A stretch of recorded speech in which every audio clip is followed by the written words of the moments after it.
ঢাকার ধামরাইয়ে জমকালো আয়োজনের মধ্য দিয়ে অনুষ্ঠিত হয়ে গেল ব্যাডমিন্টন টুর্নামেন্টের ফাইনাল ম্যাচ। শুক্রবার রাতে কালামপুর মধ্যপাড়া একতা সংঘের আয়োজনে ১০তম ব্যাডমিন্টন টুর্নামেন্টের ফাইনাল ম্যাচটি অনুষ্ঠিত হয়। বন্ধু মহলের সভাপতি মোহাম্মদ ইসরাফিল হোসেনের সভাপতিত্বে প্রধান অতিথি হিসেবে উপস্থিত ছিলেন ঢাকা জেলা যুবদলের সভাপতি ইয়াসিন ফেরদৌস মুরাদ। উদ্বোধক হিসেবে উপস্থিত ছিলেন সুতিপাড়া ইউনিয়ন পরিষদের চেয়ারম্যান পদপ্রার্থী মোহাম্মদ জালাল উদ্দিন।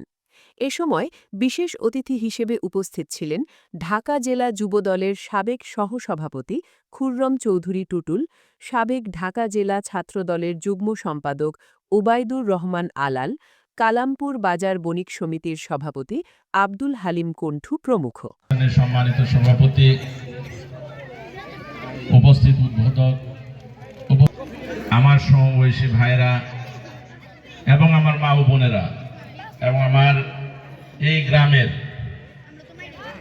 স্নেহের ভাই ভাতিজা সহ বিভিন্ন পর্যায়ের বিভিন্ন নেতৃবৃন্দ এবং আজকে বক্তব্য রাখবেন ঢাকা জেলা যুব দলের সংগ্রামী সভাপতি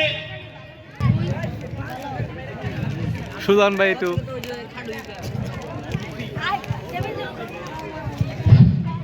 বিসমিল্লাহির রহমানির রহিম। টুর্নামেন্টের প্রশ্ন আসে, তখন আমি কালামপুর গ্রামের একজন সন্তান। এই গ্রামের সন্তান হিসেবে আমি সবচেয়ে বেশি খুশি হই যখন নাকি দেখি আমাদের কোনো ভাই বা আমাদের ভাতিজা বা আমার ভাতিজিরা বা আমার বোনেরা বা আমার মায়েরা যারাই আছে, যখন কোনো সাফল্য বয়ে নিয়ে আসে আমার সবচেয়ে বেশি তখন আনন্দ লাগে। যখন কালামপুরের নাম শুনি তখন মনের ভিতরে একটা অজানা একটা আতঙ্ক কাজ করে। কোন সময় যেন শুনি কালামপুরে এমন একটা দুর্ঘটনা ঘটেছে বা কালামপুরের একটা বদনাম হয়েছে, তখন আমার মনের ভিতরে সব সময় একটা আতঙ্ক কাজ করে।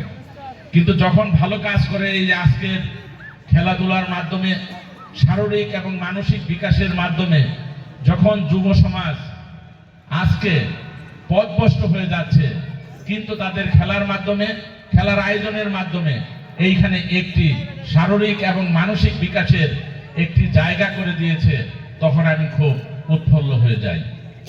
তাই আমি বলতে চাই, আমরা কালামপুরের মানুষ শুধু এইখানে বসবাস করি না।